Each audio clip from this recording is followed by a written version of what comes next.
তো ক্লাইমেটিক হ্যাজার্ডের মধ্যে সেরকম উল্লেখ কিছু করা নেই কিন্তু সিলেবাস, হ্যাঁ। শুধুমাত্র একটা জিনিস উল্লেখ আছে, সেটা থান্ডার স্টর্ম, আর বাকি সেরকম উল্লেখ নেই। তবে ক্লাইমেটিক হ্যাজার্ডের মধ্যে যেগুলো পড়তে হবে, এলনিনো, লানিনা, বন্যা, খরা, ক্লাউড ব্রাস্ট অর্থাৎ মেঘ ভাঙা বৃষ্টি, থান্ডারস্টর্ম মানে হচ্ছে বজ্রঝড়, টর্নেডো, অ্যাভালেঞ্চেস, ঠিক আছে। তারপরে হচ্ছে ফরেস্ট ফায়ার মানে দাবানল, heat wave, urban heat island, urban dome, cyclone থেকে কিছু কয়েকটা জিনিস। দেখে মনে হচ্ছে অনেকগুলো টপিক, কিন্তু অতগুলো জিনিস তো ডিপলি পড়তে হবে, মেইন মেইন যেগুলো জিনিস সেগুলোই পড়তে হবে। তো আমরা এলনিনো থেকে শুরু করি। তো এলনিনো কি অ্যাকচুয়ালি, আমরা ডিরেক্ট ম্যাপটা দেখি, হ্যাঁ। এই যে ম্যাপটা যদি আমরা দেখি, তো এটা হচ্ছে দক্ষিণ আমেরিকা, সাউথ আমেরিকা। তো সাউথ আমেরিকার এই জায়গায় দুটো দেশ আছে, একটা পেরু আর ইকুয়েডর, চিলিও আছে উপরের দিকে। এই জায়গাটায় একটা স্রোত প্রবাহিত হয় এরকম, মানে নর্মাল সময়ে, যে নর্মাল সময়ে একটা স্রোত প্রবাহিত হচ্ছে। যে স্রোতটার নাম হচ্ছে পেরু স্রোত, যেহেতু পেরুর পাশ দিয়ে প্রবাহিত, কিংবা একে হাম্বোল্ট স্রোতও বলা হয়, কারণ হাম্বোল্ট এটা আবিষ্কার করেছিল প্রথমবার, ঠিক আছে। তো হাম্বোল্ট বা পেরু স্রোত বলা হয়।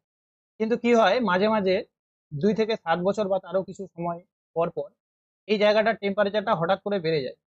এই জায়গায় যে টেম্পারেচার আছে হঠাৎ করে অনেক বেড়ে যায়, যে কারণে এই যে মানে কি বলে ঠান্ডা স্রোতটা ছিল, সেটা কিন্তু পুরোপুরি উষ্ণ হয়ে যায়, এবং একটা উল্টা দিক থেকে স্রোত প্রবাহিত হয়, যেটা নামই হচ্ছে অ্যালনিনো, ঠিক আছে। আর এই অ্যালনিনোর ফলে এই গোটা জায়গাটার ওয়েদার ফেনোমেনা পুরো চেঞ্জ হয়ে যায়, ঠিক আছে। এমনকি এই যে ভারতবর্ষ আমাদের, তারপরে অস্ট্রেলিয়া, এদেরও উপর অনেকটা এফেক্ট পড়ে। তো সেই বিষয়টাই অ্যাকচুয়ালি ওভারঅল এলনিনো নামে পরিচিত। এবার আমরা দেখি কি হয়। তো এলনিনো একটা স্প্যানিশ শব্দ, মনে রাখতে হবে, যার বাংলা অর্থ হচ্ছে শিশু খ্রিস্ট, অর্থাৎ বাচ্চা আহ, শিশুর সঙ্গে তুলনা করেছে, বা চলন্ত বালকের সঙ্গে। 1527 সালে পেরুর মৎস্যজীবীগণ প্রথম এটা লক্ষ্য করেন। এখান থেকে কিন্তু কোশ্চিন আসে যে কারা প্রথম লক্ষ্য করেন।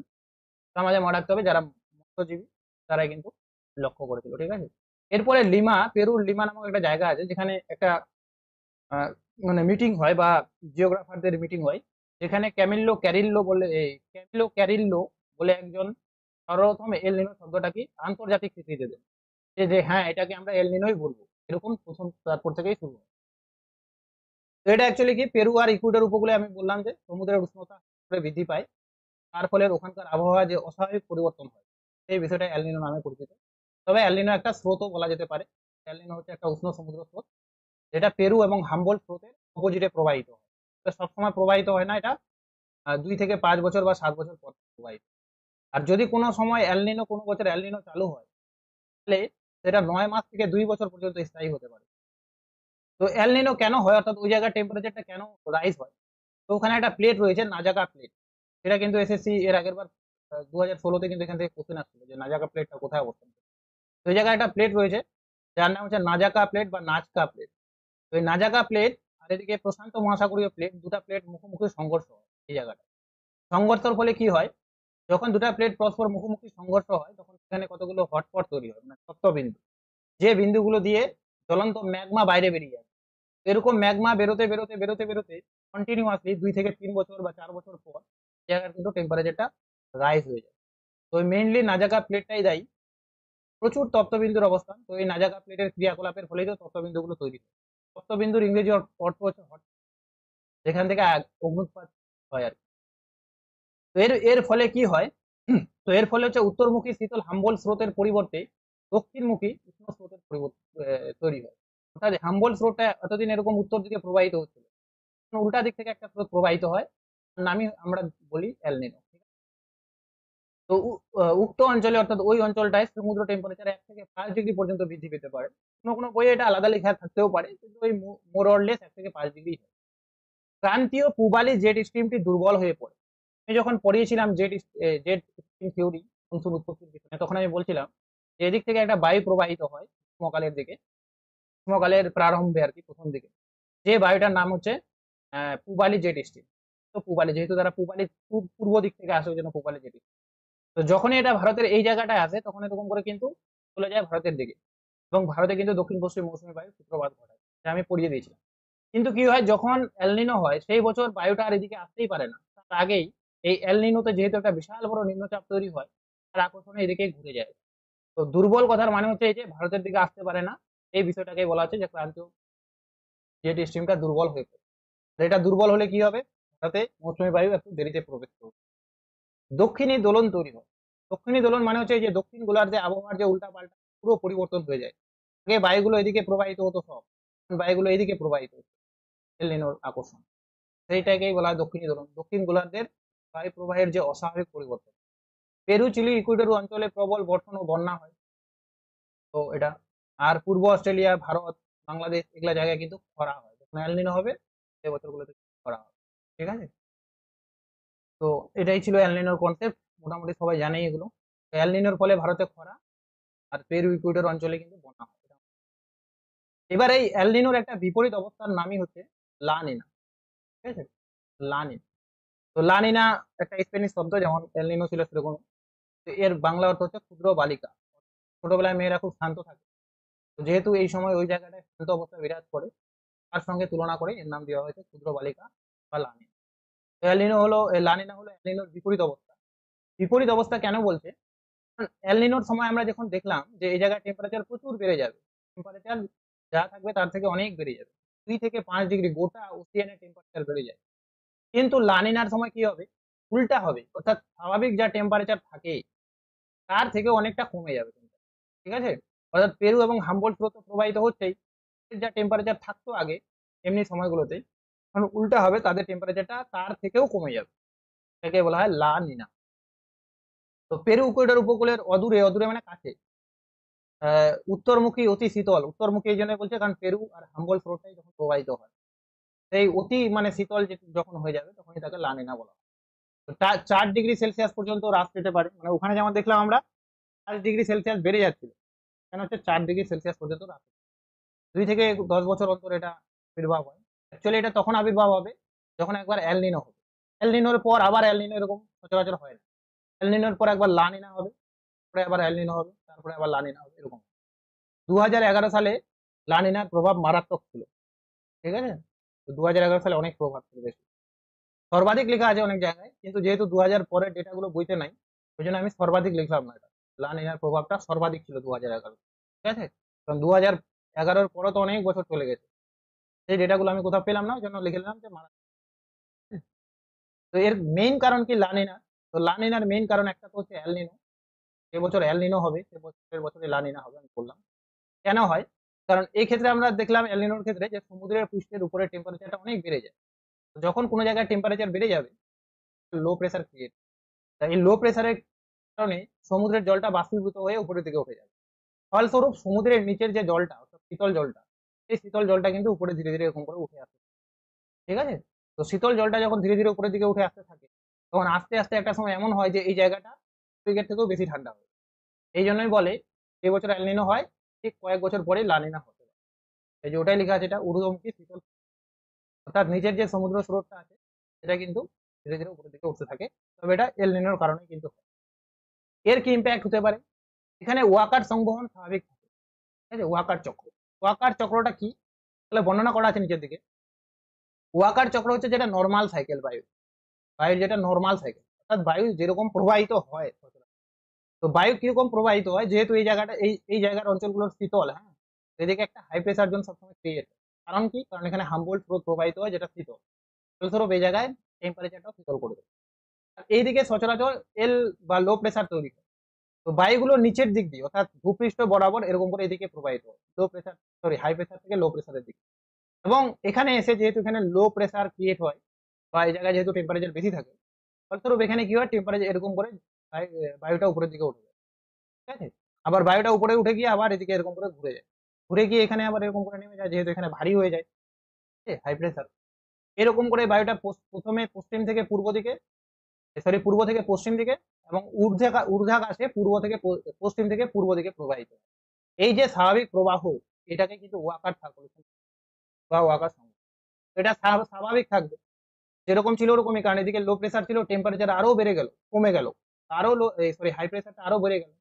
ওটাই বলছে যে ওয়াকার ওটাই সময় স্বাভাবিক।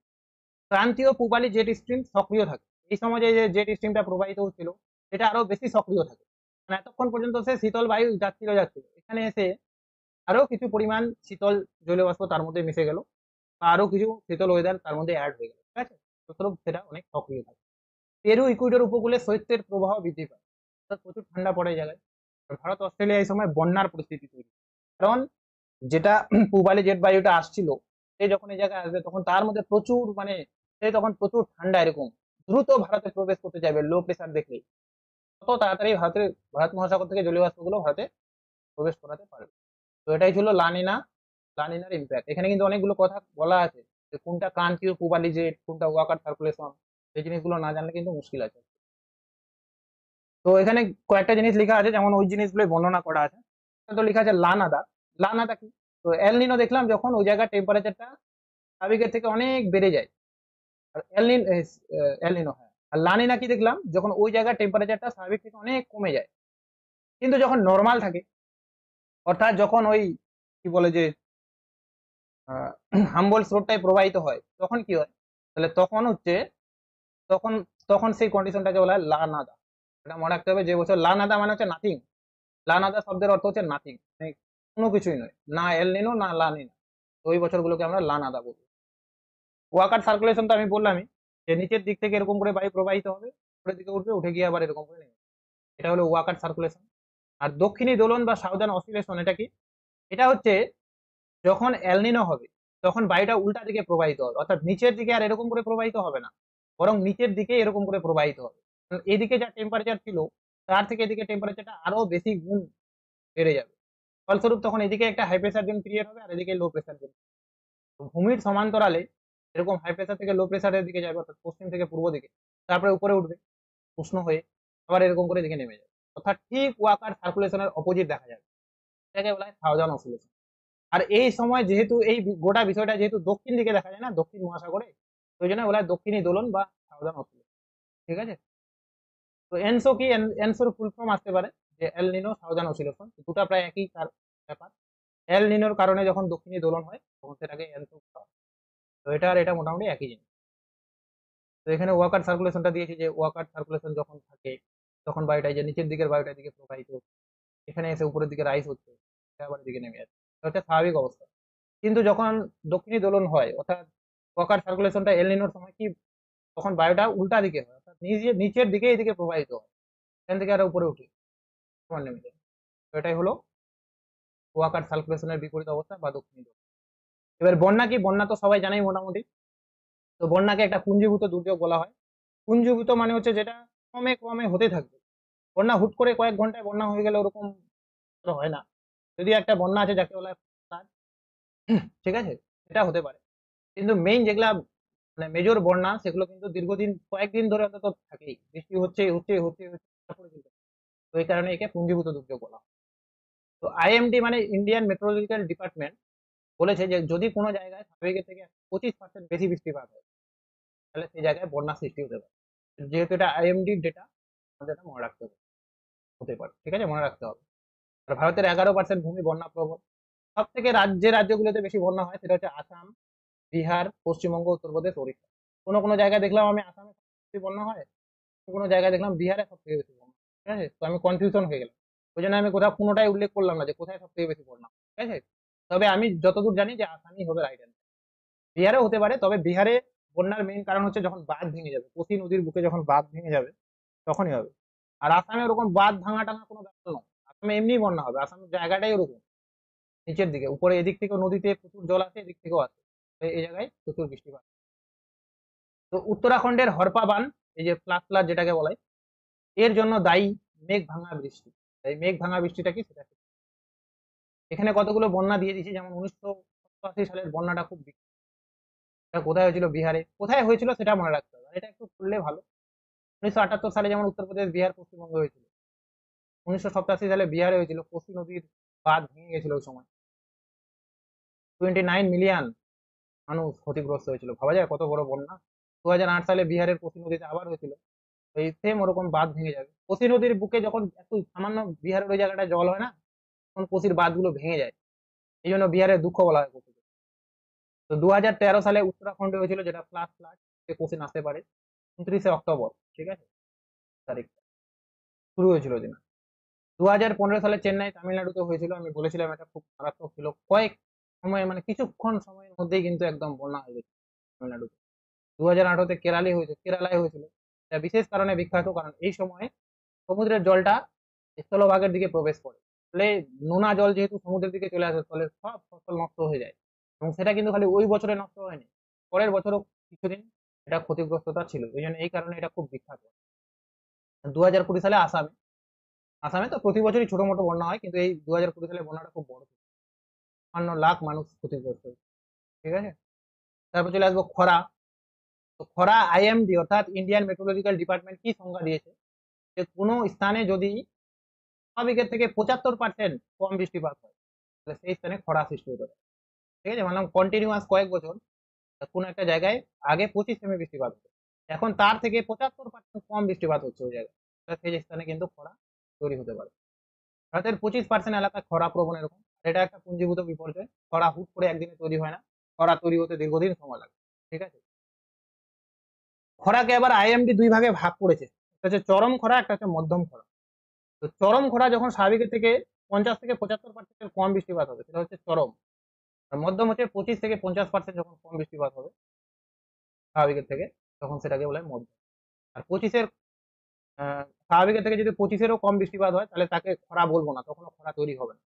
ঠিক আছে, নেক্সট আছে একটা অ্যাভালাঞ্চেস, যার বাংলা অর্থ হচ্ছে হিমানি সম্প্রপাত।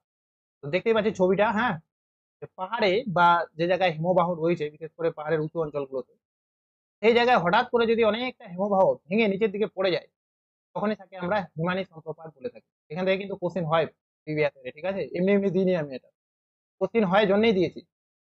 তো হিমানি সম্প্রপাত ভারতের যেমন এই লাইনটা থেকে কোশ্চেন আছে, ভারতের কোন জায়গাটা হিমানি সম্প্রপাত হয়ে থাকে বেশি আর কি। তো মনে রাখতে হবে ভারতের পশ্চিম হিমালয়, পশ্চিম হিমালয় মানে ওই কাশ্মীরের ওই দিকগুলো আর কি, উত্তরাখণ্ডের ওই জায়গাটা। ঠিক আছে, অধ্যুষিত উঁচু পার্বত্য অঞ্চলে কিন্তু।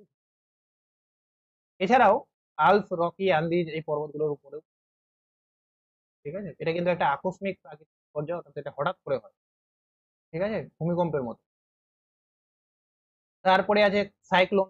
তো সাইক্লোন এর আগের দিন আমি পড়িয়েছিলাম, আজকে জাস্ট একটা জিনিস বোঝানোর জন্য সাইক্লোনটা অ্যাড করে দিলাম, সেটা হচ্ছে সুপার সাইক্লোন অফ ওড়িশা। এখান থেকে কিন্তু কোশ্চেন আসতেই পারে। তো সাইক্লোন, যেটা সব থেকে ভয়ানক সাইক্লোন যেগুলো আছে, তার মধ্যে উড়িষ্যাতে যেমন আমাদের সুপার সাইক্লোন 1999 সালে হয়েছিল, অন্ধ্রপ্রদেশে ফাইলিন বলে একটা হয়েছিল। ঠিক আছে, বাংলাদেশের সাইক্লোন, বাংলাদেশের 1939 সালে সাইক্লোনটা। আর মায়ানমারের নার্গিস, ফিলিপাইন্সে হাইয়ান বলে একটা সাইক্লোন হয়েছিল, এগুলো খুব বিখ্যাত।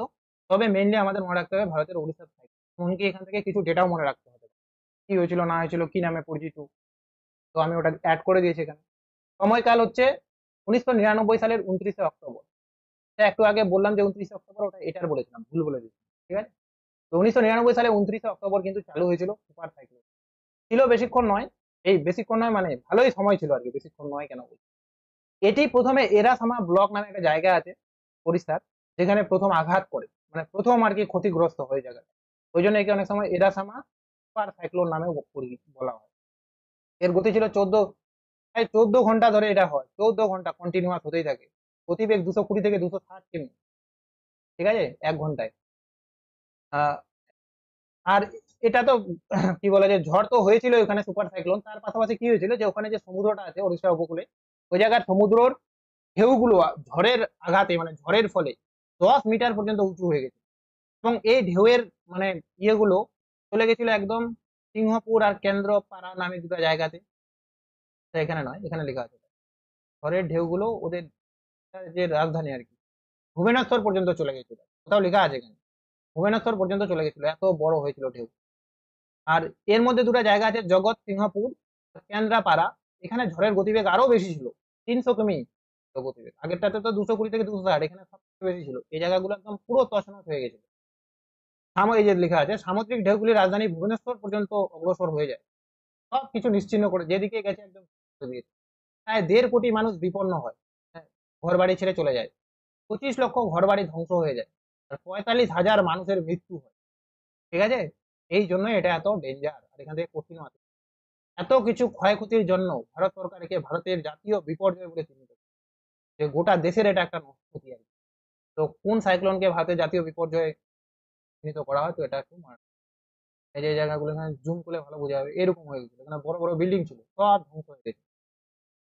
তারপরে আছে ক্লাউড ব্রাস্ট, অর্থাৎ মেঘ ভাঙা বৃষ্টি। এখান থেকে রিসেন্ট খুব কোশ্চিন হচ্ছে, এবং এই যে লাইনগুলো আছে এই লাইনগুলো থেকে কোশ্চেন গুলো হচ্ছে। মেঘ ভাঙা বৃষ্টিটা কি? মেঘ ভাঙা বৃষ্টি হচ্ছে হঠাৎ করে যখন হুম, অল্প সময়ের মধ্যে প্রচুর বৃষ্টিপাত হবে, একদম কল পাম্প করলে যেরকম জল পড়ে না, ওই রকম টাইপের আর কি। তো আইএমডি অর্থাৎ ইন্ডিয়ান মেট্রোলজিক্যাল ডিপার্টমেন্ট অনুযায়ী 1 ঘন্টা যদি কোথাও 100 মিলিমিটারের বেশি বৃষ্টিপাত হয়, তাহলে সেখানে তাকে ক্লাউড বার্স্ট বলা হয়। এই কোশ্চিনটা থেকে অনেকবার কোশ্চিন চলে এসেছে অলরেডি কিছু পরীক্ষায়, ঠিক আছে? যেটা আমাদের মনে রাখতে হবে, 1 ঘন্টায় 100 মিলিমিটারের বেশি বৃষ্টিপাত হলে তাকে ক্লাউড ব্রাস্ট বলা হয়। আর এই ক্লাউড ব্রাস্ট কিন্তু বেশি এলাকায় ছড়িয়ে পড়ে না, 20 থেকে 30 বর্গ কিমি ছোট অঞ্চলের মধ্যেই ঘটে, ঠিক আছে? ছোট এলাকা অঞ্চলের মধ্যে যেখানে বৃষ্টিপাত হবে, এই জায়গায় সাথে সাথে একদম বন্যা তৈরি হবে। আর যে বন্যাটাকে আমরা বলি ফ্লাড ফ্লাড, দ্রুত বন্যা যেটা হয়। এখানে উঁচু কিউমুলো নিম্বাস মেঘ থেকে মাত্র 30 মিনিটের মধ্যে ঘটতে পারে। মানে আগে ওয়েদার একদম পুরো ফাঁকা সাদা ক্লিয়ার ওয়েদার, 30 মিনিটের মধ্যে একটা মেঘ তৈরি হতে পারে কিউমুলো নিম্বাস, এবং 30 মিনিটের মধ্যেই সেখানে সাধারণত চালু হয়ে যেতে পারে। তো এটা মেনলি পাহাড়ি অঞ্চলে ঘটে এই জন্য, বিশেষ করে যে দিকে এরকম করে 3 দিকে বা বেশিরভাগ দিকে এরকম কি বলে পাহাড় দ্বারা ঘেরা, এদিকে মেঘগুলো এদিক থেকে যায় এদিক থেকে যায় এদিক থেকে যায়, তো এই জায়গায় গিয়ে জমা হয়ে যায় সব। কারণ অনেকগুলো মেঘ একসঙ্গে জমা হয় না, তখন মেঘের মধ্যে যে জলীয় বাষ্পগুলো থাকে সেগুলো ভারী হয়ে যায় এবং দ্রুত নিচের দিকে পড়তে থাকে। এভাবে কিন্তু ক্লাউড ব্রাস্ট বা মেঘ ভাঙা বর্ষাকালে সাধারণত এটা তৈরি হয়, কারণ ভারতের বর্ষাকালের মধ্যেই বেশি মেঘ থাকে। প্রধানত হিমালয়, পশ্চিমবঙ্গ, উত্তর পূর্বের পাহাড়ি রাজ্যগুলোতে বেশি, বললো না পাহাড়ি এলাকাগুলোতেই হবে। অনুমান করা হয় যে 2020 থেকে 2040-এর মধ্যে টেম্পারেচার 1.5 ডিগ্রি থেকে 2 ডিগ্রি পর্যন্ত বাড়তে পারে, ঠিক আছে? আর এই কারণে মেঘ ভাঙা বৃষ্টির পরিমাণটা আরো বাড়তে পারে। এই হলো এবং তো এই যে 2013-তে উত্তরাখণ্ডে যে মেঘ ভাঙা বৃষ্টির ফলে যে ফার্স্ট ফ্লাডটা হয়েছিল আর কি, তার আগে এরকম ছিল অবস্থা, হয়ে যাওয়ার পর এরকম হয়ে গেছে। একটা ছবি দিয়েছি, কত মারাত্মক হতে পারে এটা। তো এখানে কয়েকটা ওরকম সেম ওরকমই আবার কোথায় কোথায় হয়েছিল, বিশেষ করে ভারতের গুলোই আমি দিয়েছি। কোন সময় কোথায় মেঘ ভাঙা বৃষ্টিপাত হয়েছিল সেগুলো দিয়েছি। তার মধ্যে 2013 জুন মাসে যে হয়েছিল এটা খুবই ইম্পর্টেন্ট, এটা মনে রাখতে হবে যে 2013 সালে কোথায় ভাঙা বৃষ্টিপাত হয় বা ফ্লাড ফ্লাড হয়? কেদারনাথ, উত্তরাখণ্ডে। মেঘ ভাঙা বৃষ্টি ও হিমবাহ গলে ভয়াবহ বন্যা, বহু প্রাণহানি হয় এখানে। 2010 সালে লেতেও হয়েছিল, মুম্বাইও হয়েছিল একবার, হিমাচল প্রদেশে উত্তরাখণ্ডেও হয়েছিল, দুবার হয়েছে, ঠিক আছে? সেখানে তারিখটা সালটা লিখতে ভুলে গেছি। এগুলো অতটা ইম্পর্টেন্ট না, মেইন ইম্পর্টেন্ট হচ্ছে এটা, ঠিক আছে? তারপরে আছে দাবানল। তো দাবানলটা সবাই জানেই মোটামুটি, বিশেষ করে দাবানলের কারণগুলো থেকে কোশ্চেন হতে পারে। দাবানল কি কি কারণে হতে পারে? তো দাবানল হচ্ছে বজ্র বা উল্কাপাত হলে, কোনো জায়গায় জঙ্গলের মধ্যে যদি উল্কাপাত হয় তাহলে দাবানল হতে পারে। অগ্নুৎপাতের জ্বলন্ত লাভা প্রবাহ হলে, কোনো জঙ্গলের মধ্যে যদি জ্বলন্ত লাভা প্রবাহিত হয় তাহলে সেখান থেকে আগুন লাগতে পারে। আর যদি শুকনো গাছের ডালপালা নিজেদের মধ্যে ঘর্ষণ হয় আর কি কন্টিনিউয়াসলি, তাহলে কিন্তু দাবানল হতে পারে। তো আমাদের একটা জিনিস মনে রাখতে হবে, যেটা রিসেন্ট দাবানল হলো সেটা হচ্ছে ক্যালিফোর্নিয়াতে। এটা কবে হয়েছিল? 7 জানুয়ারি 2025 থেকে শুরু হয়েছিল, ছিল প্রায় কয়েকদিন ধরে, মানে 15-20 দিন ধরে বা তারও বেশি, ঠিক আছে? তো শুরু হয়েছিল জানুয়ারি 2025 থেকে, এটা মনে রাখতে হবে। তো এখানকার মেইন কারণ কি? এই মেইন কারণগুলো থেকে কোশ্চেন আসতে হবে। ড্রাই ভেজিটেশন এন্ড ড্রাফট, অর্থাৎ ওখানে খরা চলছিল অনেক দিন ধরে, মানে প্রায় 2 বছরের মতো ধরে, কিন্তু ওখানে কোনো বৃষ্টিপাতই হয়নি। ওই জায়গাটা তো এমনিই বৃষ্টি হয় না, কিন্তু অনেকদিন ধরে এই জায়গায় বৃষ্টি হয়নি, ফলে গাছগুলো একদম পুরো শুকিয়ে গেছিল। আর ওই জন্য গাছে গাছে সংঘর্ষ থেকে হয়েছে অনেকে মনে করে। তারপরে সান্টা আনা উইন্ড, যেটা আমি পড়িয়েছিলাম, যে তার উপর এত গাছগুলো শুকিয়ে গেছে, তার উপর একটা বায়ু প্রবাহিত হচ্ছে, যেটা নাম হচ্ছে তো উষ্ণ বায়ু। তো সেই উষ্ণ বায়ুটা মানে এই যে জ্বলন্ত আগুনের মধ্যে ফু দিলে যেরকম কাজ করে, সেরকম কাজটা করছিল সান্টা আনা উইন্ড। এটা কিন্তু খুবই ইম্পর্টেন্ট সান্টা আনা উইন্ড, এই কারণে। তারপরে ওখানকার ক্লাইমেট চেঞ্জ হয়ে যাচ্ছে ধীরে ধীরে, মানে আগে যেমন বললাম না, আগে তো বৃষ্টিপাত হতো মাঝে মাঝে, এখন আর হচ্ছেই না। হিউম্যান অ্যাক্টিভিটির জন্য দায়ী অনেকে, মানে ওই জায়গায় অনেকে তাঁবু খাটিয়ে থাকে এরকম, ঠিক আছে? আর ওই জ্বালানি টালানি গুলো ঠিকঠাক করে ফেলে না, যেখানে সেখানে ফেলে দিয়ে চলে যায়। তো ওখান থেকেও কিন্তু লুটপাটটা হতে পারে, এরকম অনেকে অনুমান করে, ঠিক আছে? তো এগুলো গেল। এরপরে আছে urban heat island and urban dome. এখানে খালি কনসেপ্ট আমাদের বুঝতে হবে যে দুটা মানে কি।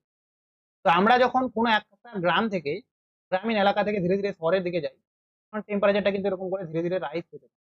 কি কারণে রাইজ হয়? কারণ শহরের মধ্যে বড় বড় অট্টালিকা থাকে আর রাস্তা থাকে, যেগুলো টেম্পারেচারটাকে ধরে রাখে। সেই কারণে যত গ্রাম থেকে ভিতরের দিকে যাওয়া যায়, তো কিন্তু টেম্পারেচারটা অনেক রাইজ হতে থাকে। এই বিষয়টাকে বলা হয় আরবান হিট আইল্যান্ড, অর্থাৎ এখানে একটা আরবান একটা তাপীয় দ্বীপ তৈরি হয়েছে। হুম। আর এটাকে যদি আমরা এরকম করে একটা ডোম শেপের দিই, এদিকে তো কম টেম্পারেচার ধীরে ধীরে ধীরে ধীরে বাড়ছে, বাড়ছে বাড়ছে এরকম করে বাড়ছে, এরকম একটা ডোমের মতো হয়ে যাবে যে জায়গাটায় টেম্পারেচার সব থেকে বেশি হবে। এটাকে বলা হয় আরবান ডোম। তো আরবান হিট আইল্যান্ড আর আরবান ডোমটা এটা একটু জানা উচিত সবার, যেন আমি অ্যাড করে দিয়েছি, ঠিক আছে। তারপরে আছে হিট ওয়েভ। তো হিট ওয়েভ রিসেন্টলি তো খুব হচ্ছে। তো হিট ওয়েভ আইএমডি কি বলেছে যে কাকে আমরা হিট ওয়েভ বলবো, তাপ প্রবাহ। তো যদি গ্রামাঞ্চলে, ঠিক আছে, গ্রামাঞ্চলে নয় সমতল অঞ্চলে, মানে আমরা যেখানে বসবাস করি সেখানকার টেম্পারেচার যদি 40 ডিগ্রির বেশি হয়ে যায় এবং সেটা যদি থাকেই আর কি কয়েকদিন ধরে পর পর 40 ডিগ্রি হচ্ছে, তাহলে সেই বিষয়টাকে কিন্তু আমরা হিট ওয়েভ বলবো, ঠিক আছে। আর পাহাড়ের ক্ষেত্রে সেটা 30 ডিগ্রি, 30 ডিগ্রি টেম্পারেচার যদি 2-3 দিন ধরে থাকে, তাহলে আমরা বলতে পারি যে ওই জায়গায় হিট ওয়েভ হয়ে গেছে। এর কারণ কি? এর কারণ হচ্ছে ওই একই ব্যাপার, যে মেঘের অভাব। যদি মেঘ না থাকে আকাশে, তাহলে সূর্যের রশ্মিটা তাড়াতাড়ি নিচের দিকে আসবে। আর বললাম যে শহরের কংক্রিট রাস্তা এগুলোই হবে, পাকা রাস্তা। তারপরে বিশ্ব উষ্ণায়ন হচ্ছে, এর ফলে হতে পারে এগুলো। আইএমডি কিছু গাইডলাইন দিয়েছে, যেমন বিকেল 3টার মধ্যেই বাড়ি ফিরতে হবে, দুপুর 12টা থেকে বিকেল 3টার মধ্যে কোথাও বেরোনো যাবে না যদি হিট ওয়েভ হয়, ঠিক আছে। হালকা ঢিলে ঢালা হালকা রঙের পোশাক, যেগুলো আমি বলছি না, জাস্ট একটা কনসেপ্ট যে হিট ওয়েভটা কাকে বলে। তো সমভূমিতে যদি 40 ডিগ্রি সেলসিয়াসের বেশি টেম্পারেচার হয়, তো পাহাড়ে যদি 30 ডিগ্রি সেলসিয়াসের বেশি টেম্পারেচার হয়, তাহলে আমরা তাকে হিট ওয়েভ বলে থাকি। এরপরে আছে টর্নেডো। টর্নেডো থেকে কোশ্চেন খুব আসে, ঠিক আছে, সব থেকে বেশি কোশ্চেন টর্নেডো থেকেই আসে। তো টর্নেডো তো এমনি আমরা পড়েছিলাম যে টর্নেডো মেইনলি আমেরিকা যুক্তরাষ্ট্রে দেখা যায়। তবে শুধু আমেরিকায় দেখা যায় ওরকমটা নয়, আমেরিকা বেশি দেখা যায়, ওই জন্য আমেরিকা বলে সবাই। যে কোনো জায়গায় দেখা যেতে পারে, যেমন কিছুদিন আগে আমাদের উত্তর উত্তর পূর্ব ভারতেও তৈরি হয়েছিল টর্নেডো, ঠিক আছে। তো এটা ফানেল আকৃতি বিশিষ্ট হয়, এরকম ফানেলের মতো। আমেরিকায় একে টু স্টার বলে। আমেরিকায় যেখানে টর্নেডো সৃষ্টি হয় তাকে টর্নেডো অ্যালে বলে, খুব ইম্পর্টেন্ট। এই যে কয়েকটা জায়গা এখানে এরকম করে কালার করা আছে, এটাই হলো আমেরিকার একটা জায়গা, টেক্সাস প্রদেশ বিশেষ করে, হ্যাঁ। তো সেই জায়গায় টর্নেডোটা বেশি তৈরি হয়। এই জায়গাটাকে কিন্তু টর্নেডো অ্যালে নামে পরিচিত। এর গতিবেগ থাকে 65 থেকে 250 মাইল ঘন্টা, মাইল কিন্তু এটা। উত্তর গোলার্ধে ঘড়ির কাঁটার বিপরীতে দক্ষিণ গোলার্ধে ঘড়ির কাঁটার দিকে, এগুলা থেকে সেরকম, ঠিক আছে। টর্নেডোর আবার অনেক টাইপ আছে। সুপার সেল, যেটা সব থেকে লম্বা হবে এরকম, এটাই সব থেকে লং লাইফ হবে, মানে অনেকক্ষণ ধরে চলবে। ওয়াটার স্পট, মানে যদি কোনো জলাভাগের উপর তৈরি হয় তখন তাকে ওয়াটার স্পট বলে। ল্যান্ড স্পট মানে যদি কোনো ল্যান্ডের উপর তৈরি হয়। ভূস্টান্ড মানে যদি তার মধ্যে অনেক ধুলি বালি মিশে থাকে, ধুলি কোনা টোনা এগুলো, তখন থেকে আমরা এটা বলবো। আর মাল্টিপল ভর্টেক্স কি? যখন এই পুরো টর্নেডোটা ছোট ছোট ছোট ছোট খন্ডে বিভক্ত হয়ে যাবে, ছোট ছোট ভর্টেক্স তৈরি হয়, তখন তাকে বলা হয় মাল্টিপল ভর্টেক্স। এখানে এটাতে অত ইয়ে থাকে না, একটাই হওয়া আর একটাই অনেকগুলো ভাগে ভাগ হয়ে যাওয়া। সুপার আছে না, তো এটা অত শক্তিশালী হয় না, সব থেকে শক্তিশালী হয় সুপার সেলটা, এটা আমাদের মনে রাখতে হবে।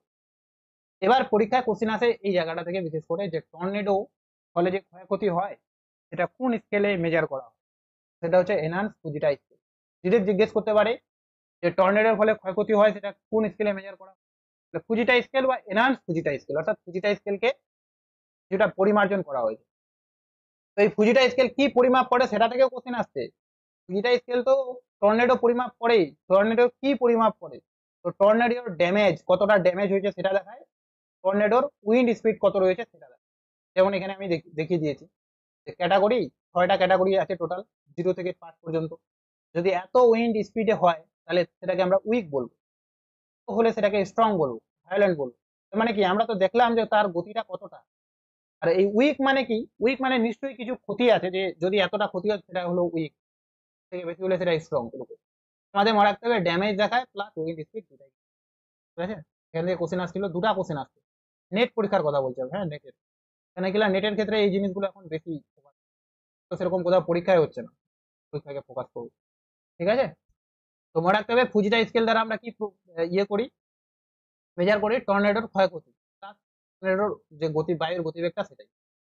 এরপরে আছে ঠান্ডার স্টর্ম, যেটা সিলেবাসে ডিরেক্টলি উল্লেখ করা আছে আলাদা। তো ঠান্ডার স্টর্মও মানে যেহেতু এটাও একটা ইয়ে কি বলে যে ক্লাইমেটিক হ্যাজার্ড, আমি এই জন্য এটাকে এর মধ্যে অ্যাড করে দিই। তো ঠান্ডার স্টর্ম মানে হচ্ছে বজ্র ঝড়, অর্থাৎ ঝড় হবে তার পাশাপাশি বজ্রপাত হবে, এই ঠান্ডার স্টর্ম বলা হয়, ঠিক আছে। অনেক সময় শিলাবৃষ্টিও হতে পারে। সমগ্র জীবনচক্রটা মাত্র 1 থেকে 2 ঘন্টার মধ্যেই থাকে, তারপর কিন্তু ধীরে ধীরে এটা নষ্ট হয়ে যায়, দীর্ঘক্ষণ ধরে চলছে এরকম কিন্তু হয়। এর কতগুলো প্রসেস আছে। কোনো একটা জায়গায় যদি টেম্পারেচার পড়ে, তো সেই বায়ুটা প্রথমে ধীরে ধীরে উপরের দিকে যাবে, সেই জায়গায় কিউমুলো নিম্বাস মেঘ তৈরি।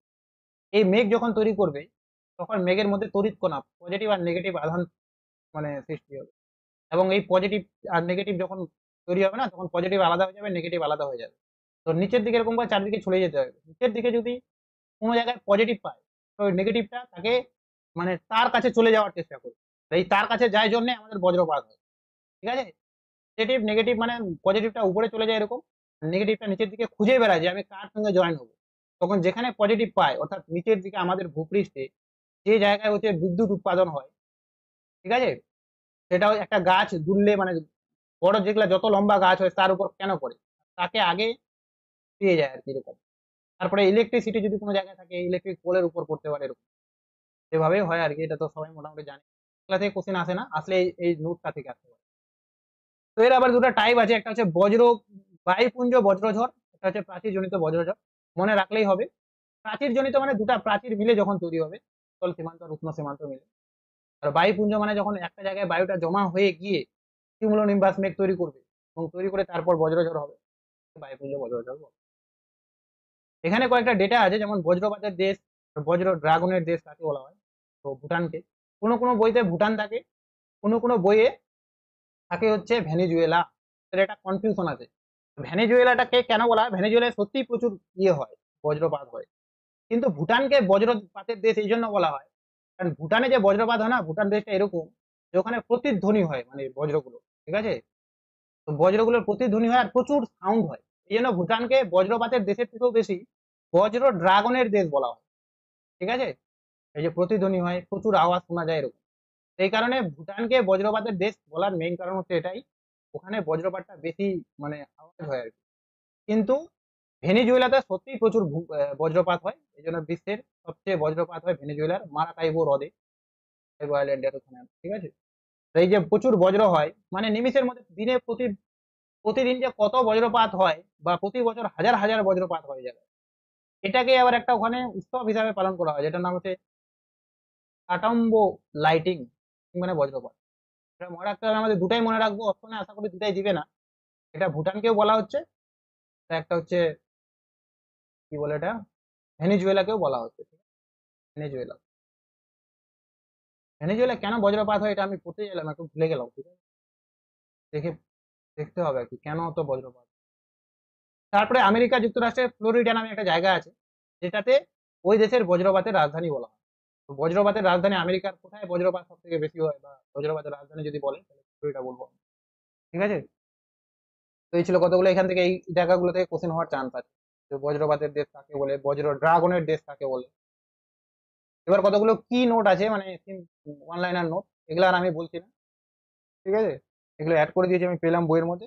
নিচের দিকে কতগুলো ফুল ফর্মও আছে, বিশেষ করে লাস্টের ফুল ফর্মটা NDRF, national disaster response force.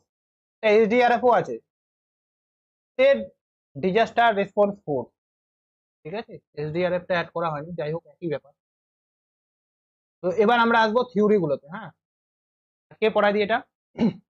আজকে একটু টাইম লাগবে, টাইম মানে কি আর আধ ঘন্টা মতো লাগবে।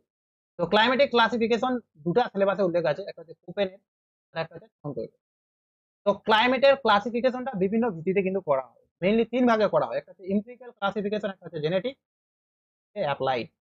এমপিরিক্যাল মানে কি, মানে যখন এক্সপিরিয়েন্সের ভিত্তিতে কোনো ক্লাসিফিকেশন করা হবে, বেসড অন এক্সপিরিয়েন্স। তো কোপেনের থিওরিটা যেহেতু এক্সপিরিয়েন্সের উপর ভিত্তি করে, তো সেই জন্য কোপেনেরটাকে বলা হয় এমপিরিক্যাল ক্লাসিফিকেশন, এটা কিন্তু মনে রাখতে হবে। জেনেটিক ক্লাসিফিকেশন কি, যে কোনো জায়গায় মানে যখন জেনেসিস বা কারণের অনুসারে যখন কোনো জায়গায় ক্লাসিফিকেশন দেওয়া হবে, যে টেম্পারেচারের জায়গায় কেন বেশি, ওই জায়গায় টেম্পারেচার কেন কম, ওই জায়গায় এই উদ্ভিদটা কেন হয় না, ইত্যাদি ইত্যাদি, তখন তাকে আমরা জেনেটিক ক্লাসিফিকেশন বলবো। যেমন ওয়ার্তা আর ফ্রন্টওয়ে দুজনে কিন্তু এর ভিত্তিতে ক্লাসিফিকেশনটা করেছে। অ্যাপ্লাইড ক্লাসিফিকেশন কাকে বলে, যখন কোনো স্ট্যাটিস্টিক্যাল টেকনিক বা ফর্মুলা ফর্মুলা ইউজ করে যখন ক্লাসিফিকেশন করা হয়, তখন তাকে অ্যাপ্লাইড ক্লাসিফিকেশন বলে। তো ফ্রন্ট ওয়েটের ক্লাসিফিকেশন আমরা যখন পড়বো, তখন দেখবো যে টিই ইন্ডেক্স এরকম আছে না। তো যেহেতু তিনি এতগুলো ফর্মুলা ইউজ করেছিলেন, তাই এটাকে অ্যাপ্লাইড ক্লাসিফিকেশনের মধ্যেও ধরা হয়। তো এমপিরিক্যাল মানে হচ্ছে এক্সপিরিয়েন্সের ভিত্তিতে, জেনেটিক মানে হচ্ছে কারণ অনুসারে, অ্যাপ্লাইড মানে হচ্ছে যে স্ট্যাটিস্টিক্যাল টেকনিকের ভিত্তিতে। তো কোপেন ছিলেন একজন জার্মান উদ্ভিদ বিজ্ঞানী ও জলবায়ু বিশারদ। তিনি মেইনলি তার যে থিওরিটা, সেটা মূলত ক্যান্ডল নামে একজন উদ্ভিদ বিজ্ঞানী ছিলেন, তিনি কিন্তু গোটা পৃথিবীর উদ্ভিদকে কতগুলো বলয়ে ভাগ করেছিলেন। তো তার শ্রেণী বিভাগের সাহায্যে কিন্তু তিনি তার এটা করেছিলেন, ঠিক আছে, মানে ক্লাইমেটের শ্রেণী বিভাগটা করেছিলেন। তো সর্বপ্রথম 1901 সালে, কোনো কোনো বইয়ে 1900 সালেও দেওয়া আছে, 1901টাই মেইনলি বেশিরভাগ বইতে পেলাম, ইংলিশ বইগুলোতে 1901 দিলাম, সর্বপ্রথম করেছিল। তারপরে 1918 সালে, তারপরে 1931 সালে, তারপরে 1936 সালে সর্বশেষ করেন, তারপরে তিনি মারা যান 1940 সালে। ঠিক আছে, কিন্তু তিনি মারা যাবার পরও 1953 সালে হিগার পোহি নামক একজন জিওগ্রাফার আবার এটাকে পরিমার্জন করেন, এবং আমরা যেটা পড়ি মেইনলি সেটা কিন্তু কোপেন কোপেন প্লাস গিগার পোহি দুজনের মিলিত একটা ক্লাসিফিকেশন কিন্তু মেইনলি পড়ে থাকে। এটা অনেক সময় জিজ্ঞেস করে যে কোপেনের ক্লাসিফিকেশনটাকে কোন বিজ্ঞানী বা কোন জিওগ্রাফার পরিমার্জন করেন, তো গিগার পোহি, মানে সম্ভবত এরা দুজন আর কি, গিগার পোহি একজনই না দুজন আমি জানি না। তো সর্বশেষ যখন 1936 সালে ক্লাসিফিকেশন করেন, তখন তিনি একটা তার এই ক্লাসিফিকেশনটা একটা বইতে লেখেন, যেটা খুব ইম্পর্টেন্ট, যার নাম হচ্ছে দাস জিওগ্রাফিয়ান সিস্টেম ডার্ক ক্লাইমেট। এই বইটা আমাদের মনে রাখতে হবে, যেটা 1936 সালে। তার আগে অনেক বই ছিল, কিন্তু ওগুলো অতটা বিখ্যাত নয়, একটু বড় বড় নামের বই, পরীক্ষায় কিন্তু এটাই আছে 1936। তার শ্রেণীবিভাগের মূল ভিত্তি ছিল বার্ষিক অথবা মাসিক তাপমাত্রা, আর বার্ষিক অথবা মাসিক বৃষ্টিপাতের পরিমাণ, অর্থাৎ তাপমাত্রার পরিমাণ আর বৃষ্টিপাতের পরিমাণের উপর ভিত্তিতে তিনি শ্রেণীবিভাগ করেছেন।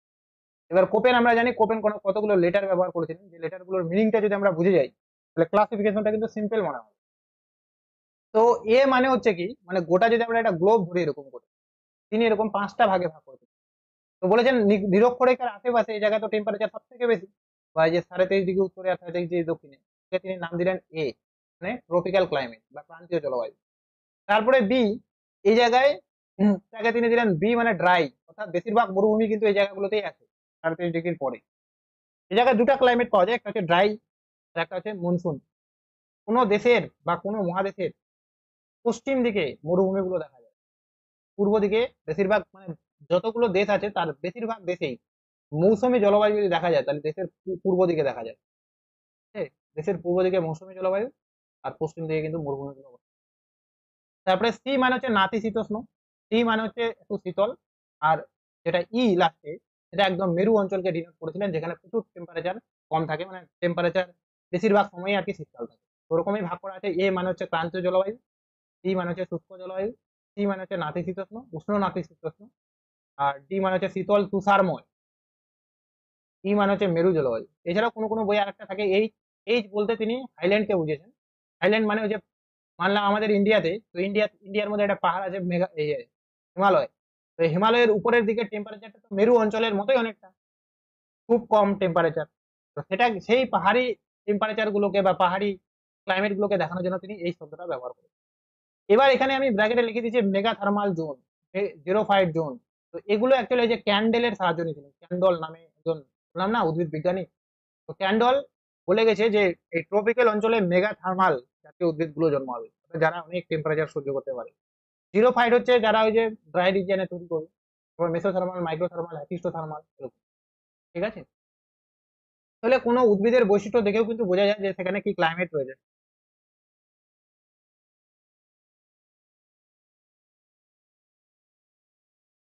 সমস্যা হচ্ছে এখনো?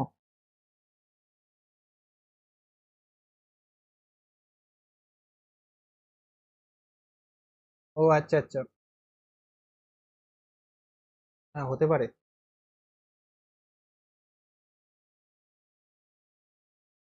আচ্ছা, ও আচ্ছা, তাহলে তোর মনে হয় ইয়ে আছে। ঠিক আছে, না আমার হচ্ছে হেডফোনে চার্জ নেই, তো আমি ভাবলাম চার্জ শেষ হয়ে গেলো নাকি, তো চার্জটা তো ঠিকই আছে আবার। তো যাই হোক, তো এই যে মেগা থার্মাল জিরোফাইট, তো এই উদ্ভিদগুলো অ্যাকচুয়ালি ওই ক্যান্ডল দিয়ে গেছেন। আর আমি যেটা বলছিলাম যে কোনো জায়গার উদ্ভিদ মন্ডলী দেখেও কিন্তু আমরা বুঝতে পারবো যে সেই জায়গায় কি ক্লাইমেট রয়েছে। যেমন আমরা যদি ক্যাকটাস উদ্ভিদের কথাই বলি, তো ক্যাকটাস অ্যাকচুয়ালি কোন জায়গায় জন্মায়? মরুভূমিতে জন্মায়, তার মানে ওই জায়গায় মরু ক্লাইমেট রয়েছে, ড্রাই ক্লাইমেট রয়েছে। তো এরকমই আর কি। তো ওই জন্য উদ্ভিদের বৈশিষ্ট্যগুলোর তিনি সাহায্য নিয়েছিলেন। তো এটাও আমাদের মনে রাখতে হবে, সাথে সাথে পরীক্ষা দিয়ে দিতে পারে। এবার কিছু কিছু ছোট হাতের স্মল লেটার ব্যবহার করেছেন, যেমন এটা মূলত সিজনাল ডিস্ট্রিবিউশন আর প্রিসিপিটেশনকে বোঝানোর জন্য। যেমন ক্যাপিটাল এস, ক্যাপিটাল ডাব্লিউ, মানে এই দুটা, এগুলো ছাড়াও তিনি আরো দুটা শব্দ ক্যাপিটাল ব্যবহার করেছেন, একটা হচ্ছে এস, একটা হচ্ছে ডাব্লিউ। ঠিক আছে, তো এস মানে হচ্ছে ট্রপিক্যাল ফরেস্ট, ডাব্লিউ মানে হচ্ছে ড্রাই ক্লাইমেট। এটা সম্ভবত তিনি ওই যে বি ক্লাইমেটটাকে দেখানোর জন্য, বি এস আর বি ডাব্লিউ, এটা কিন্তু ক্যাপিটাল হয়, হ্যাঁ, বি এস আর বি ডাব্লিউ, এটা মনে রাখতে হবে, বি এস আর বি ডাব্লিউ, বি এর পাশে এসটা ক্যাপিটাল, ডাব্লিউটা ক্যাপিটাল। এবার তারপরে কতগুলো ছোট হাতে, আরো দুটা বড় হাতের আছে, সরি, টি আর এফ। তো টি মানে হচ্ছে ওই যে ইকুইটোরিয়াল অঞ্চলের, ইকুইটোরিয়াল কেন, মেরু অঞ্চলের যে ক্লাইমেটটা, এটা ইটি আর ইএফ নামে পরিচিত। টি মানে তুন্দ্রা, আর এফ মানে হচ্ছে ফর এভার আইস, এরকম করে মনে রাখবো আমরা। এফ কথার অর্থ হচ্ছে ফর এভার আইস, সারা বছর যে জায়গাগুলোতে বরফে ঢাকা থাকে তাকে বলা হয় আইস ক্যাপ বা চিরতুষার অঞ্চল, এরকম। তো S W R T F এগুলো তো মোটামুটি আমরা পড়বো। এবার তার পাশাপাশি কতগুলো ছোট হাতের লেটার ব্যবহার করেছেন যেগুলো কিন্তু খুব সিম্পল মনে রাখা। এফ, এফ ফর হচ্ছে ফর এভার রেইন, অর্থাৎ সারা বছর যে জায়গাগুলোতে বৃষ্টিপাত হয় সেই জায়গাগুলোকে তিনি ছোট হাতের এফ দ্বারা চিহ্নিত করেন। ফর এক্সাম্পল নিরক্ষীয় অঞ্চল। ছোট হাতের এস হচ্ছে, যদি এস আর এরকম ডাব্লু থাকে তাহলে যেটা থাকবে সেটা হচ্ছে ড্রাই। যেমন এস, ছোট হাতের এস যদি থাকে তাহলে সামার ড্রাই, অর্থাৎ ওই জায়গাগুলোর ক্লাইমেট এরকম যে গ্রীষ্মকালটা শুষ্ক থাকে। যদি ডাব্লু হয় তার মানে উইন্টার ড্রাই, অর্থাৎ শীতকালটা কিন্তু ওই সময় শুষ্ক থাকে। যেমন এখানে লেখা আছে equal to dry season in summer, W equal to dry season in winter. আরেকটা লেটার ব্যবহার করেছেন যেটা হচ্ছে এম। এম মূলত মনসুনাল ক্লাইমেটকে দেখানোর জন্য ব্যবহার করেছে। তো লাস্টের এই চারটা জিনিস মনে রাখতে হবে, আর এগুলো তো এমনি পড়ার সময় মনে থেকে যাবে, ঠিক আছে। এফ মানে হচ্ছে ফর এভার রেইন, মানে প্রচুর বৃষ্টিপাত হবে ওই জায়গায়। এস মানে হচ্ছে সামারটা ড্রাই, আর ডাব্লু মানে হচ্ছে উইন্টার ড্রাই, মানে হচ্ছে মনসুনাল ক্লাইমেট। মনসুনাল ক্লাইমেট মানে হচ্ছে ওই যে গ্রীষ্মকালে মৌসুমী বায়ুর প্রভাবে বৃষ্টিপাত হবে ওই জায়গাগুলোতে। থার্ড লেটার আরো তিনি টেম্পারেচার বোঝাতে, অর্থাৎ কোনো জায়গার তাপমাত্রা পার্থক্য, এটা তো বৃষ্টিপাত বোঝাতে আর কি। এবার টেম্পারেচার বোঝাতে তিনি আবার কতগুলো লেটার ব্যবহার করেছেন, ঠিক আছে। যেমন এ আর বি দুটো একসঙ্গে যদি আমরা দেখি, তো hot summer, warm summer. Hot summer মানে কি, যেখানে টেম্পারেচারটা খুব বেশি, মানে গ্রীষ্মকালে টেম্পারেচারটা এমনি বেশি হয়, কিন্তু এই অঞ্চলগুলোতে গ্রীষ্মকালে তুলনামূলক বেশি টেম্পারেচার হয়। যেমন ওভার দা 22 ডিগ্রি সেলসিয়াস, অর্থাৎ যেটা সব থেকে গ্রীষ্মতম মাস সেই মাসে টেম্পারেচার 22 ডিগ্রি সেলসিয়াসের বেশি হবে। বি মানে হচ্ছে মানে তার থেকে একটু কম গরম হবে, অর্থাৎ এই যে যেটা গ্রীষ্মকালীন মাস সেটাতে 22 ডিগ্রি সেলসিয়াসের কম হবে। সি ফর হচ্ছে কুল, মানে ঠান্ডা। টি ফর মানে হচ্ছে ভ্যারি কোল্ড, এরকম করে মনে রাখতে হবে। কুল মানে হচ্ছে 4 মাস টেম্পারেচার 10 ডিগ্রি সেলসিয়াসের নিচে থাকবে, এরকম। সেই অঞ্চলগুলোকে তিনি সি দ্বারা চিহ্নিত করবেন। আর ডি মানে হচ্ছে যেটা সব থেকে শীতলতম মাস, তার টেম্পারেচার -38 ডিগ্রি সেলসিয়াসের নিচে থাকবে, ঠিক আছে। পড়লে প্রথমবার পড়লে ওরা ইয়ে লাগতে পারে, কিন্তু এক দুইবার দেখলে সোজা জিনিসই আছে। এইচ, এইচ ফর হচ্ছে ড্রাই হট, অর্থাৎ গ্রীষ্মকালটা খুবই শুষ্ক, এরকম, ঠিক আছে। অ্যানুয়াল টেম্পারেচার এখানে ওভার 18 ডিগ্রি সেলসিয়াস, ঠিক আছে, 18 ডিগ্রি সেলসিয়াসের বেশি টেম্পারেচার, ঠিক আছে। আর যেটা কে থাকবে ড্রাই কুল, অর্থাৎ অ্যানুয়াল টেম্পারেচারটা 18 ডিগ্রি সেলসিয়াসের নিচে হবে। তো এইচ আর কে, ওই 18 ডিগ্রি সেলসিয়াসের বেশি হলে ড্রাই, এই 18 ডিগ্রি সেলসিয়াসের বেশি হলে এইচ, হলে কি, এরকম। এছাড়াও আই, এন আর জি বলেও 3টা লেটার চিহ্নিত করেছেন, এটা মনে রাখতে হবে, এগুলো পরীক্ষা দিতে পারে, এগুলো সব জায়গায় থাকে না কিন্তু। তো আই মানে কি, আই মানে হচ্ছে difference of the temperature of warmest and the coldest month less than 5, মানে মানলাম কোনো একটা জায়গায় উষ্ণতম মাসের টেম্পারেচার 10 ডিগ্রি সেলসিয়াস, শীতলতম মাসের টেম্পারেচার 4 ডিগ্রি সেলসিয়াস, তাহলে তাদের মধ্যে ডিফারেন্স কত হলো, 6। 6 যেহেতু, যদি 5 হয়, 5-এর কম হয় এরকম, তাহলে কিন্তু সেটাকে আই দ্বারা চিহ্নিত করি। তার মানে এই জায়গার টেম্পারেচারটাকে আমরা আই দ্বারা চিহ্নিত করতে পারবো না। তার মানে যে উষ্ণতম ও শীতলতম মাসের টেম্পারেচারের পার্থক্য যদি 5 ডিগ্রির কম হয়, তাহলে সেই মাসগুলোকে তিনি আই দ্বারা চিহ্নিত করেন। এন শব্দের অর্থ হচ্ছে মিনিমাম ফগ, অর্থাৎ এই জায়গায় ফগ বোঝাতে আর কি, কোনো জায়গায় কতটা ফগ হচ্ছে সেটা বোঝাতে এন ব্যবহার করে। আর জিটা থেকে তো পরীক্ষায় আসে অনেক সময় আমাদের, জি হচ্ছে গাঙ্গেটিক অঞ্চলটাকে ভারতের বোঝাতে জি শব্দটা ব্যবহার করেছে। এটা মেইনলি ইন্ডিয়ান জিওগ্রাফি থেকে এই কোশ্চেনটা। এতগুলো জিনিস আমাদের মোটামুটি করে 1-2 বার মনে রাখতে হবে, তারপরে ক্লাইমেট, তারপরে ক্লাসিফিকেশনটা একটু সিম্পল হয়ে যায়, ঠিক আছে। এবার এখান থেকে যেগুলা কোশ্চিন আছে বিশেষ করে এসএসসি পরীক্ষায় বা কোনো পরীক্ষায়, সেটা হচ্ছে এরকম করে দিয়ে দিল যে এরকম এ ডাব্লিউ দিয়ে দিল, যে এ ডাব্লিউ এ এস, তারপরে এ এফ, এরকম কিছু দিয়ে দিল, বললো যে এর মধ্যে কোনটা ক্রান্তীয় সাভানা জলবায়ু। তো এখানে লেখা আছে এ এফ, এ কে যেমন A F, A W, A M, A S এ ভাগ করা হয়েছে। এ এফ আমি বৈশিষ্ট্যগুলো আর লিখিনি। এ এফ মানে হচ্ছে ক্রান্তীয় অঞ্চল, অর্থাৎ টেম্পারেচার প্রচুর বেশি হবে আমরা দেখলাম। আর এফ মানে হচ্ছে কি ফর এভার রেইন, সারা বছর বৃষ্টিপাত হয়। মানে কোন অঞ্চলটা যেখানে প্রচুর টেম্পারেচার বেশি হয় আবার প্রচুর রেইনফলও হয়, কারণ নিশ্চয়ই ওটা নিরক্ষীয় জলবায়ু অঞ্চল, ওই জন্য এ এফ দ্বারা নিরক্ষীয় জলবায়ু অঞ্চলকে দেখেছি। এ ডাব্লিউ যেমন, অর্থাৎ টেম্পারেচার তো প্রচুর বেশি হবেই যেহেতু এ আছে, আর ডাব্লিউ মানে হচ্ছে উইন্টারটা কি হবে, ড্রাই হবে, উইন্টারটা ড্রাই হবে। তাহলে এই অঞ্চলটা অ্যাকচুয়ালি সাভানা জলবায়ুকে নির্দেশ করে, সেই জন্য ক্রান্তীয় সাভানা, ডাব্লিউ দ্বারা সাভানা, এ দ্বারা ক্রান্তীয় জলবায়ু। এ এম এম আছে তার মানে মনসুনাল অর্থাৎ মৌসুমী জলবায়ু, যেগুলো বোল্ড করা আছে সেগুলো খুব ইম্পর্টেন্ট। আরেকটা তিনি চিহ্নিত করেছিলেন এএস। এএস মানে হচ্ছে এরকম যে টেম্পারেচার প্রচুর বেশি, আবার গ্রীষ্মকালটা শুষ্ক, অর্থাৎ গ্রীষ্মকালে কিন্তু বৃষ্টিপাত হবে না, এরকম ড্রাই থাকবে। তো এই ধরনের জলবায়ু বিশ্বের কোথাও কিন্তু পাওয়া যায় না, ঠিক আছে। এটা তিনি দেখিয়েছেন যে এরকমও একটা জলবায়ু হতে পারে, কিন্তু বিশ্বের কোনো জায়গায় সেরকম ভাবে পাওয়া যায় না এই জলবায়ু। তারপর বি কে ওরকম ভাগ করা হয়েছে, বি বি ডাব্লিউ যদি হয়, ইয়েস আমি বলেছিলাম বি, বি এর জন্য তিনি কয়েকটা ক্যাপিটাল লেটার ইউজ করেছেন, একটা ডাব্লিউ একটা এস। তো বি ডাব্লিউ যদি হয় মরু জলবায়ু, বিএস হচ্ছে স্টেপ জলবায়ু। স্টেপ মানে হচ্ছে এরকম ওই জায়গায় সামান্য একটা তৃণভূমি তৈরি হবে, মরু মানে একদম পুরো মরুভূমি, ওই জায়গায় কোনো গাছপালা কিছু হবে না। তো এটা অনেক সময় জিজ্ঞেস করে বিডাব্লিউ দ্বারা কি চিহ্নিত হয়। বিডাব্লিউর আবার দুটো ভাগ আছে, বিডাব্লিউ এইচ আর বিডাব্লিউ কে। তার মানে এইচ আর কি আমরা পড়লাম যে এখানকার টেম্পারেচার 18 ডিগ্রি সেলসিয়াসের বেশি থাকবে, আর কে মানে আমরা পড়লাম যে টেম্পারেচারটা 18 ডিগ্রি সেলসিয়াসের কম থাকবে। এই দুটো জিনিস আমাদের মনে রাখতে হবে। তারপর আছে বিএস। বিএস কে আবার এরকম, বিএসএইচ সেম ওরকমই স্টেপ ক্লাইমেট, কিন্তু ওই জায়গায় উষ্ণতম মাসের টেম্পারেচারটা 18 ডিগ্রি সেলসিয়াসের বেশি থাকবে। বিডাব্লিউ বিএস কে যেটা উষ্ণতম মাসের টেম্পারেচারটা 18 ডিগ্রি সেলসিয়াসের কম থাকে, এরকম ব্যাপার। কিন্তু আমাদের মনে রাখতে হবে এরকম বিএস দ্বারা স্টেপ ক্লাইমেট কে চিহ্নিত করেছেন, কারণ পরীক্ষায় তো এগুলোই আসে, এরকম ভিতর থেকে 18 ডিগ্রি কি কি ওগুলো আসে না। তারপর চলে যাব হচ্ছে টেম্পারেট রেইনি ক্লাইমেট, অর্থাৎ যেটা তিনি নাতিশীতোষ্ণ জলবায়ু নামে চিহ্নিত করেছেন সি দ্বারা। তো সিএফ মানে হচ্ছে এই সিএফ, অর্থাৎ সি মানে তো নাতিশীতোষ্ণ আমরা বুঝলামই, এফ কথার অর্থ হচ্ছে সারা বছর বৃষ্টিপাত হবে, তো আর্দ্র নাতিশীতোষ্ণ জলবায়ুর জন্য তার নাম। সি ডাব্লিউ, সি মানে তো নাতিশীতোষ্ণ, ডাব্লিউ মানে কি হবে, উইন্টারটা ড্রাই হবে। তো এটা তিনি চৈনিক জলবায়ু বা তিন দেশীয় জলবায়ু, সি ডাব্লিউ দ্বারা কোন জলবায়ুকে চিহ্নিত করেছেন? তিন দেশীয় জলবায়ু। সিএস দ্বারা ভূমধ্য সাগরীয় জলবায়ুকে চিহ্নিত করেছেন। সামারটা কি হবে সময়, ড্রাই হবে, উইন্টারটা হচ্ছে ইয়ে হবে, ওয়েট হবে। উইন্টারে বৃষ্টিপাত হয় না ভূমধ্য সাগরে, সামার ড্রাই মানে কি উইন্টারে বৃষ্টিপাত হবে। তারপরে ডি দ্বারা ডিএফ একটা, ডিডাব্লিউ একটা। ডিএফ মানে হচ্ছে সেই অঞ্চলগুলো যেখানে কোনো ড্রাই সিজন থাকবে না, যেহেতু এফ আছে, ঠিক আছে। উপকূলীয় জলবায়ুকে বোঝানোর জন্য এটা ব্যবহার করেছেন। ডিডাব্লিউ মানে হচ্ছে হিউমেড কোল্ড, এরকম, ঠিক আছে। আর একটা আছে ইটি আর ইএফ। ইটি মানে হচ্ছে তুন্দ্রা জলবায়ু, আর ইএফ মানে হচ্ছে পার্মানেন্ট স্নোফিল্ড বা আইস ক্যাপ। অর্থাৎ এই যে মরু জলবায়ুর মধ্যেই কিছু কিছু জায়গা আছে যেগুলোতে সারা বছর বরফাবৃত থাকে, এটাকে তিনি ইএফ নামে চিহ্নিত করেছেন। আর কিছু কিছু নিচের দিকে জায়গা আছে যেগুলোতে বছরের 3 মাস বা কয়েক মাস বরফাবৃত তো থাকেই, কিন্তু টেম্পারেচারটা সামান্য বেশি থাকে, এটাকে তিনি তুন্দ্রা দ্বারা চিহ্নিত করেন। এখানে ছকটা দেওয়া আছে, আরো পড়তে পারে এখান থেকে, হ্যাঁ। আর নিচের দিকে এই যে কোপেন আর গিগারের যে ক্লাসিফিকেশনটা, এটা কিন্তু এরকম হয়। কিছু কিছু ওয়ার্ড এখানে আছে যেগুলো এখানে হয়তো লেখা নাই, কারণ বেশিরভাগ বইতে এগুলোই আছে। ওগুলোর মানেগুলো আমরা এগুলো পড়লেই বুঝে যাবো আর কি, যে যদি এফ বি হয় তাহলে এফ মানে কি, বি মানে কি, এগুলো তো আগেই বর্ণনা করলাম আমরা।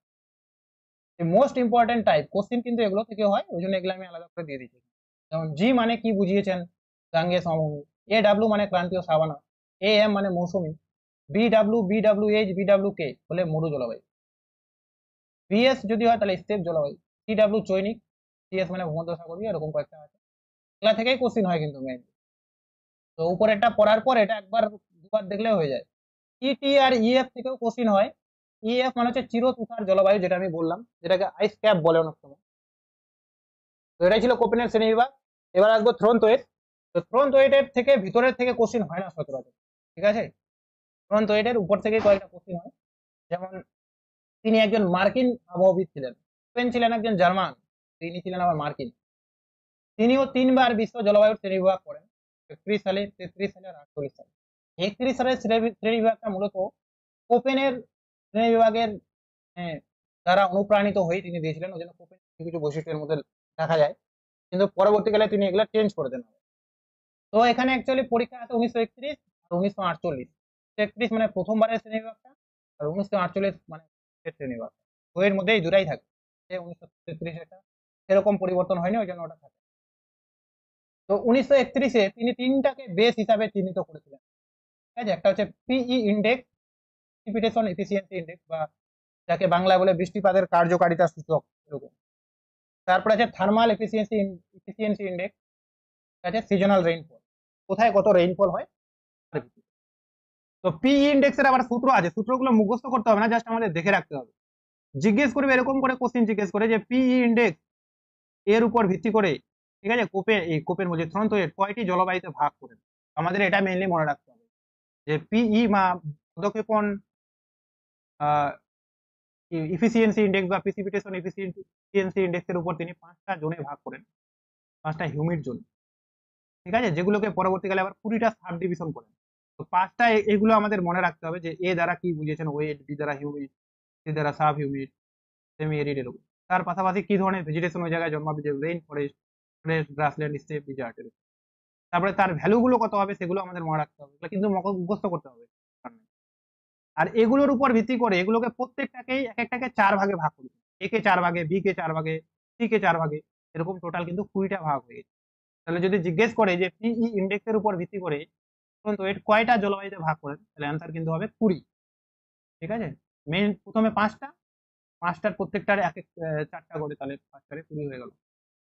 তারপর আরেকটা আছে টিই ইন্ডেক্স। টি ইন্ডেক্স মানে হচ্ছে টেম্পারেচার এফিসিয়েন্সি ইন্ডেক্স। এগুলা কাকে বলে না, এগুলা নিচের দিকে আছে, আমি পরে বলছি একটু, কিন্তু খালি এটা বলছি যে টেম্পারেচার এফিসিয়েন্সি ইন্ডেক্স এর উপর ভিত্তি করে তিনি 6টা জোনে ভাগ করেন। ঠিক আছে, A dash, B dash, C dash, D dash, E dash আর এফ ড্যাশ, এরকম। আগে ছিল 5টা, তারপরে তিনি ভাগ করলেন 6টা জোনে। ভ্যালুগুলো মোটামুটি একই রকম, শুধুমাত্র লাস্টের এই একটা চেঞ্জ হয়ে গেছে।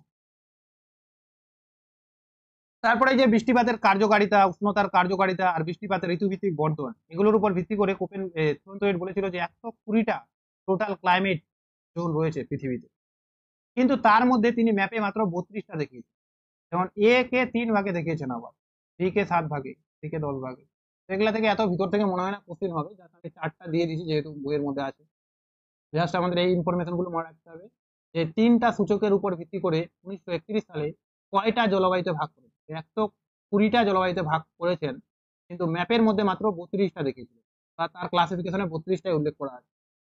ঠিক আছে, তো এটা ছিল মোটামুটি এর উপর ভিত্তি করে 1931 সালের ক্লাসিফিকেশন, যেটা তিনি পিই আর টিই ইন্ডেক্সকে বেশি জোর দিয়েছিলেন। লাস্টে সিজনাল রেনফল অ্যাড করে টোটাল 120টা ক্লাসিফিকেশন করেছিলেন, যদিও তিনি 32টা দেখিয়েছিলেন। এবার 2000 বলছি 1948 সালে যখন তিনি শ্রেণী বিভাগ করেন, তখন এই 3টা তো ছিলই, বৃষ্টিপাতের কার্যকারিতা সূচক, উষ্ণতার কার্যকারিতা আর বৃষ্টিপাতের ঋতুভিত্তিক বর্ধন। এগুলোর পাশাপাশি তিনি আরেকটা নতুন মানে কি বলে যে ফর্মুলা ইউজ করেন, যেটার নাম হচ্ছে পটেনশিয়াল ইভাপোট্রান্সপিরেশন। তো এগুলো সবগুলো আবার 4টা সূচক দ্বারা নিয়ন্ত্রিত। এই যে 4টা পটেনশিয়াল ইভাপোট্রান্সপিরেশন 4টা সূচকের ভিত্তিতে তৈরি আছে: moisture index, thermal efficiency index, aridity আর humidity index, concentration thermal index. Moisture ইন্ডেক্সের উপর ভিত্তি করে 9টা জোন, এটার উপর ভিত্তি করে 9টা। তারপর হচ্ছে অ্যারিডিটি আর হিউমিডিটির উপর 2টা মেইন ভাগ আর তার 10টা সাব ভাগ। আর কনসেন্ট্রেশন অফ থার্মাল এফিসিয়েন্সি ইন্ডেক্সের উপর 8টা জোনে ভাগ করেছেন। তাহলে আমাদের এই কয়েকটা জিনিস আমাদের মনে রাখতে হবে, ভিতরে কি ভাগ আছে না আছে ওগুলো অত দেয় না। ওটাই এখানে দেওয়া আছে যে ময়েশ্চার ইন্ডেক্স মানে কি, জলীয় পদার্থের ঘাটতি বা না উদ্বৃত্ত। কোনো একটা জায়গায় জলীয় বাষ্পের কি অভাব রয়েছে নাকি জলীয় বাষ্পটা বেশি হয়ে গেছে, এটা বের করার নামই হচ্ছে ময়েশ্চার ইন্ডেক্স। এটা একটা সূত্রও আছে এরকম। এর উপর ভিত্তি করে তিনি 9টা ময়েশ্চার জোনে ভাগ করেছেন গোটা পৃথিবীকে, এখানে নামটা দেওয়া আছে। ঠিক আছে, শুধুমাত্র 9টা জোনে ভাগ করেছে, এটা মনে রাখলেই যথেষ্ট। থার্মাল এফিসিয়েন্সি ইন্ডেক্স এবার এর উপর ভিত্তি করে 9টা ডিভিশন করেছেন, যে আবার মেগা থার্মাল, মেসোথার্মাল ওগুলোই আছে, টুন্ড্রা, ফ্রস্ট এগুলোই আছে। তারপরে আছে C concentration thermal efficiency index. ঠিক আছে, এর উপর ভিত্তি করে 8টা ভাগে ভাগ করেন। তো এটা মানে কি, গ্রীষ্মের 3 মাসের একত্রে বার্ষিক গড় বাষ্পীয় প্রস্ফেদন শতকরা কত ভাগ। ঠিক আছে, মানে 3 মাস গ্রীষ্মকাল থাকে কোনো একটা জায়গায় মেনলি, তো 3 মাসে টোটাল যে বাষ্পীয় প্রস্ফেদন হলো, অর্থাৎ ওই যে বাষ্পীভবন হলো, সেটা কত পার্সেন্ট হলো, তার উপর ভিত্তি করেই কিন্তু এই ভাগগুলো করা। তো এই ভাগগুলো মেইনলি 8টা ভাগে ভাগ করা আছে, যে 8টা জন এরকম, যেগুলোকে তিনি এরকম লেটার দ্বারা চিহ্নিত করেছেন। ঠিক আছে, তারপরে অ্যারিডিটি আর হিউমিডিটির উপর ভিত্তি করে, একটা হচ্ছে অ্যারিডিটি শুষ্কতা সূচক, একটা হচ্ছে আর্দ্রতা সূচক। শুষ্কতা সূচক মানে এখানে জলের ঘাটতির শতকরা হার কত, কতটা জলের ঘাটতি রয়েছে সেটা দেখিয়েছে। আর আর্দ্রতা সূচক মানে হচ্ছে জলের কতটা উদ্বৃত্ত রয়েছে তার শতকরা হারটাকে তিনি আর্দ্রতা সূচক নামে চিহ্নিত করেছে। এগুলোর উপর ভিত্তি করে মেইনলি প্রথমে 2টা ভাগে ভাগ করা হয়েছে উদ্ভিদকে, একটা হচ্ছে অ্যারিডিটি ইন্ডেক্স আর একটা হচ্ছে হিউমিডিটি ইন্ডেক্স। তো এটা হচ্ছে মানে এরকম ব্যাপারটা যে এই জায়গাতে হচ্ছে শুষ্কতা আছে, এই জায়গাতে আর্দ্রতা আছে এরকম। তারপরে এই আর্দ্রতাকে আবার 5টা ভাগে ভাগ করেছেন, শুষ্কতাকে পুনরায় 5টা ভাগে ভাগ। তো ওটাই বলেছে যে প্রথমে 2টা ভাগে তাদের 10টা উপশ্রেণী রয়েছে, এরকম কয়েকটা ভাগে ভাগ করেছেন। ঠিক আছে, তো এটাই ছিল থ্রোন থইটের নোটটা। একটু জটিল লাগতে পারে অনেকের, তো 1-2বার পড়লে আর কোশ্চিন গুলো ঘাটলে বোঝা যাবে যে হ্যাঁ সত্যি এখান থেকে কোশ্চিন গুলো আসছে, তো ভিতর থেকে কোশ্চিন দেয় না। ওই পিই ইন্ডেক্স কে ইউজ করেছেন, টিই ইন্ডেক্স কে ইউজ করেছেন, এগুলা দেখে কোনো ইন্ডেক্স যদি পরীক্ষা আসে তাহলে সেটা তো জীবনে কোপেন হবে না, কারণ কোপেন তো আর কি অ্যাপ্লাইড এর উপর ভিত্তি করে দেয়নি থিওরি, ওটা থ্রোন থইটি হবে। এবারে যে প্রিসিপিটেশন এফিসিয়েন্সি ইন্ডেক্স এখানে ব্যাখ্যা করা আছে, নরমাল এফিসিয়েন্সি ইন্ডেক্স মানে হচ্ছে এরকম, প্রথমে পিই বের করেছে, ঠিক আছে, পি মানে হচ্ছে 1 মাসের, আর যখন এটার 12 মাসের রেট বের করবে তখন সেটা হলো পিই ইন্ডেক্স। তো মোট মাসিক বৃষ্টিপাতকে মোট মাসিক বাষ্পীভবন দ্বারা ভাগ করলে পিই অনুপাত পাওয়া যায়। তাহলে পি মানে হচ্ছে কি প্রিসিপিটেশন, মানে কত 1 মাসে কতটা বৃষ্টিপাত হলো, আর ই মানে হচ্ছে এভাপো ট্রান্সপিরেশন, ঠিক আছে, তো কতটা বাষ্পীভবন হলো, তো তাদের অনুপাতটাকে বলা হয় পিই অনুপাত। আর পিই অনুপাত জানুয়ারিতে এত, ফেব্রুয়ারিতে এত, মার্চে এত, এরকম করে যখন 12 মাস হয়ে যাবে তখন 12 মাসের যে একটা এভারেজ মান বলা হয় পিই ইন্ডেক্স। ঠিক ওরকম টেম্পারেট আর এফিসিয়েন্সি ইন্ডেক্স, কোন একটা জায়গায় 1 মাসে কত তাপমাত্রা আর কত এফিসিয়েন্সি মানে কত হচ্ছে বাষ্পীভবন কত, এর মানটা প্রত্যেক মাসে জানুয়ারিতে বের করলো, ফেব্রুয়ারিতে, ডিসেম্বর পর্যন্ত বের করলো, লাস্টে সবগুলোর এভারেজ করলো, সেটার নামই হচ্ছে মানে যোগ করলো, সেটার নামই হচ্ছে টিই ইন্ডেক্স। আর পোটেনশিয়াল ইভাপো ট্রান্সপিরেশন হচ্ছে কি জিনিসটা, যে পরিমাণ জল ও তরল কঠিন অবস্থায় মাটি থেকে বাষ্পীভূত হয় এবং উদ্ভিদ প্রক্রিয়া বায়ুমণ্ডলে লিখে, মানে ওই যে মাটি থেকে কতটা বাষ্পীভূত হয়ে উপরে যাচ্ছে, গাছপালা থেকে কতটা যাচ্ছে, টোটালটাকে যখন আমরা নিবো একসঙ্গে সেটাকে বলা হয় পটেনশিয়াল ইভাপো ক্রিয়েশন, ঠিক আছে, ইভাপো ট্রান্সপিরেশন। সেগুলো ছিল, এরপরে কয়েকটা আমি আইসো লাইন পেলাম বইয়ের মধ্যে, তো এগুলো অ্যাড করে দিয়েছি। হ্যাঁ, এগুলো আর আমি বলছি না, এগুলো সবাই এমনি নিজে নিজে করে নেবে তাহলে, ঠিক আছে, যতগুলো ছিল আমি সবগুলোই অ্যাড করে দিই। আজকে থেকে ক্লাইমেটটা মোটামুটি শেষ হয়ে গেল, সানডেতে ক্লাইমেটের উপর একটা এক্সাম নেবো। হ্যাঁ, আর কালকে থেকে বায়োজিওগ্রাফি পড়বো, বায়োজিওগ্রাফি পড়াতে 3 দিন সময় লাগবে, 3 দিন। বায়োজিওগ্রাফিটা সহজ আছে, ছোট আছে আর কি। আর হচ্ছে 3 দিন যদি কালকে আমি ক্লাস নাও নিতে পারি, কালকে যদি নিই তাহলে তো রবিবারের মধ্যে শেষ হয়ে যাবে, কালকে না নিলে সোমবার পর্যন্ত। তো আজকে এতটুকুই থাক।